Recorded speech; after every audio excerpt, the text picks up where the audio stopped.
Guys, Big Time Sam Wood here. You guys know we did that big coon trapping video and you guys were really worried, talking and worried about where you're going to send your hides and everything else. Well, we got Greg here and he's from the Fur Harvesters Auction. Now, this is not NAFA that everybody talks about or Grunewald, which you can sell to them. That's okay. But this is Fur Harvesters and this is Greg and he's going to tell us a little bit about what they're looking for and how to put up your coon. Go ahead, Greg. First thing we do is in this early part of the season, you're going to run across your light blue leather. This is anything darker than this is going to be graded down. The main thing with your coons is real simple. Open them up and have a look at the flanks. The brighter, the whiter those flanks are, and the more full they are, the more they're worth. Regardless if the leather is blue, white, and as they prime up, you'll notice you'll see the white flanks. So that's really what they're looking at. They're not looking at so much the leather. Like everybody quote thinks, oh, you're going to catch early blue coon, you're going to get downgraded. Look at the flanks. This is where you're looking. You're just looking inside at the flanks. See the nice white, good coon. Yep. As the season progresses, and this is the biggest problem we got in Wisconsin. Guys go out and they want to trap late, and that's in January and February. When they're breeding, what happens is they shed, and the flanks become less and less dominant. They lose their color. Right. So, I've heard from a lot of guys, oh, you got to wait for them late coon. By the time the late coon start, I'm always on to the muskrats. So I never really considered it. But I'm kind of an early coon kind of guy, and I don't mind catching the coons early. And I never was a big firm believer in that blue. I always said that the fur is going to turn nicer here before this leather ever turns nice. Always does. Perfect example is this. Just like that dead coon there is going to bring a lot more than these late season coons. And that coon's caught probably the end of October. Perfect. As the season gets later, and we got a perfect example, what happens is, and why they don't like them, they'll shed. First, the nipples will show up because they're bred. Right. It's typical February. The bellies will start rubbing out on you. Oh, yeah. And the backs will get thin. All the guys will come out. They molt. Just like that. There's no underwool. So this is what everybody always refers to as, oh, they're crawling in and out of their dens, and they're not. They're actually shedding their. They're shedding their bred. Okay. That's the extreme of it. They'll be to this extreme. The leather look fine, but they'll still get the big bald spots. This is more important than being early is too late. What happens with these is once they get too late and all the underwool's gone, these don't hardly have a value. Even though they look heavy in the rear ends, all you have is that much coon. But when you're selling this coon, they're only going to be seeing this right here. Yeah, but you can always see it in the backs. So they're going to know it. There you go. So you ain't hiding that. Just like this. So if you know you got this coon here, you see the nipples on them. Yep. That one, the nipples are just cut out of. Okay. That one's got the big black nipples, so you know that one's really going to be bald. That one's got the nipples. You know what that back is like. Yep. You got that much of the coon. Beautiful coon, but that's all you got. But you're only buying a quarter of the hide or a third of the hide. So you're going to get a third of the price. Actually, these aren't sale.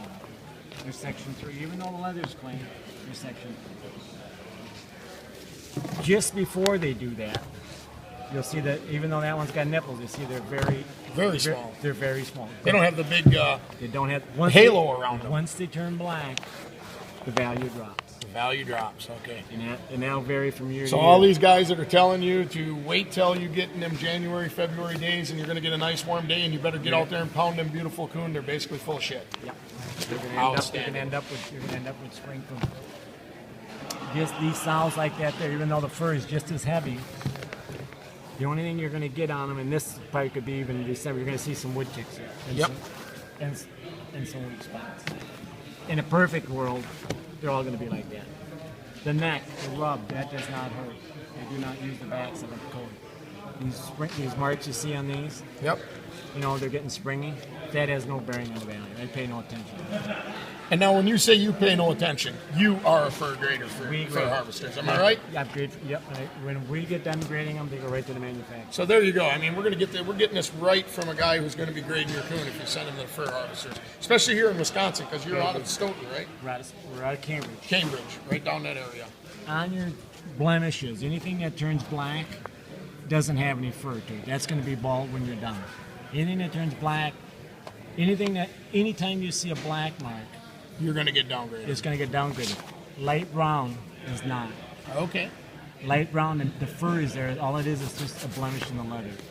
That's not going to downgrade your fur. So in other words, these necks are light brown, not black. Not black. All right, that one's That's black. black. Okay. Okay. As long as these marks stay light and brown, they're fine.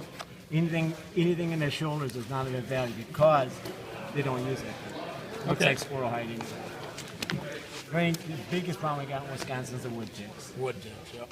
And what happens is, once they start getting wood ticks, and they get in an area, anytime you see black, there's no fur on it. And there's no fur on it, you're going to get less meat. That'll be a slight, even though they're little. They're just confined.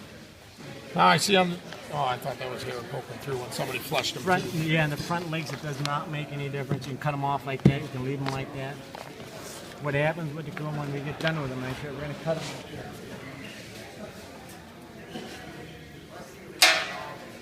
When they get done with the coon, just like this, they're cut open. They're split down the middle. And these legs, actually, they'll split them right here.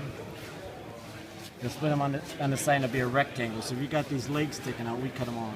Okay, so it doesn't matter. We're just saving you a step. Now, for the new guy that he's kind of afraid of doing all this himself and fleshing and stretching, you do offer a service where you can send them up to you, Yep. skinned right out, leave all the fat, everything on them, and you're going to take care of all of that right for them. You can skin them and freeze them, and we'll custom process them for you. That's what we do. That's what I put up.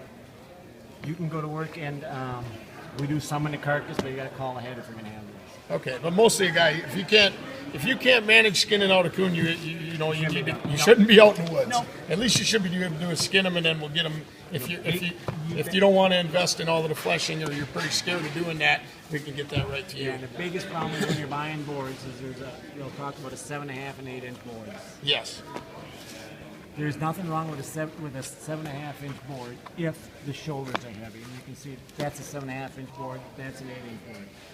Most of the time when you buy 7.5 inch boards, why they don't like them, they make them too narrow on the shoulders.